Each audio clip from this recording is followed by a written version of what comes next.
ಇನ್ನೆರಡು ದಿನಗಳಲ್ಲಿ ಮುಖ್ಯಮಂತ್ರಿ ಸ್ಥಾನಕ್ಕೆ ರಾಜೀನಾಮೆ ನೀಡುತ್ತೇನೆ ಎಂಬ ಅರವಿಂದ್ ಕೇಜ್ರಿವಾಲ್ ಹೇಳಿಕೆ ಹಿಂದಿನ ರಹಸ್ಯವೇನು ಎಂದು ಬಿಜೆಪಿ ಸಂಸದ ಸುಧಾಂಶು ತ್ರಿವೇದಿ ಪ್ರಶ್ನಿಸಿದ್ದಾರೆ.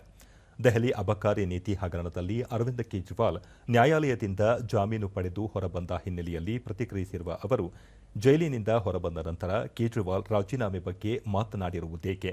2 ದಿನಗಳ ನಂತರ ಪರಿಸ್ಥಿತಿ ಏನು? 2 ದಿನಗಳಲ್ಲಿ ಏನೆಲ್ಲ ಇತ್ಯರ್ಥವಾಗಬಹುದು ಎಂದು ಪ್ರಶ್ನಿಸಿದ್ದಾರೆ. ಅರವಿಂದ್ ಕೇಜ್ರಿವಾಲ್ ಜೈಲಿನಿಂದ ಹೊರಬಂದ ನಂತರ ಪಟಾಕಿಗಳನ್ನು ಸಿಡಿಸಲಾಗಿದೆ. ಜೈಲಿನಿಂದ ಹೊರಬಂದು ತಮ್ಮದೇ ಸರ್ಕಾರದ ಮೂಲಕ ನಿಯಮಗಳನ್ನು ಉಲ್ಲಂಘಿಸಿದ ದೇಶದ ಮೊದಲ ಮುಖ್ಯಮಂತ್ರಿಯಾಗಿದ್ದಾರೆ. ಪಟಾಕಿಗಳನ್ನು ನಿಷೇಧಿಸಲು ದೆಹಲಿ ಸರ್ಕಾರವೇ ನಿರ್ಧರಿಸಿದೆ ಎಂದು ಟೀಕಿಸಿದರು. मुख्यमंत्री थे और जेल हुई थी और 1996 में जयललिता जी को जेल हुई थी, मगर इसमें से किसी ने भी कम से कम इतनी नैतिकता तो निभाई कि जेल में जाने से पहले इस्तीफा दे दिया।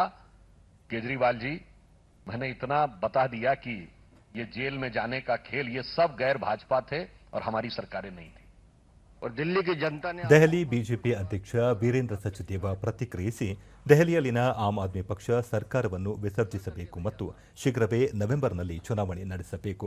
ದೆಹಲಿ ಅಬಕಾರಿ ನೀತಿಯಲ್ಲಿ ಇಡೀ ಆಮ್ ಆದ್ಮಿ ಪಕ್ಷ ಭಾಗಿಯಾಗಿರುವ ಆರೋಪವಿದೆ. ದೆಹಲಿ ಜನರನ್ನು ಅರವಿಂದ್ ಕೇಜ್ರಿವಾಲ್ ದೋಚಿರುವುದು ಜನರಿಗೆ ಗೊತ್ತಿದೆ. ದೆಹಲಿ ಜನರ ಮುಂದೆ ಹೋಗುವುದಾಗಿ ಹೇಳಿರುವ ಕೇಜ್ರಿವಾಲ್, ಜನರು ತಮ್ಮ ಪರ ತೀರ್ಪು ನೀಡಲಿದ್ದಾರೆ ಎಂದು ಹೇಳಿದ್ದಾರೆ.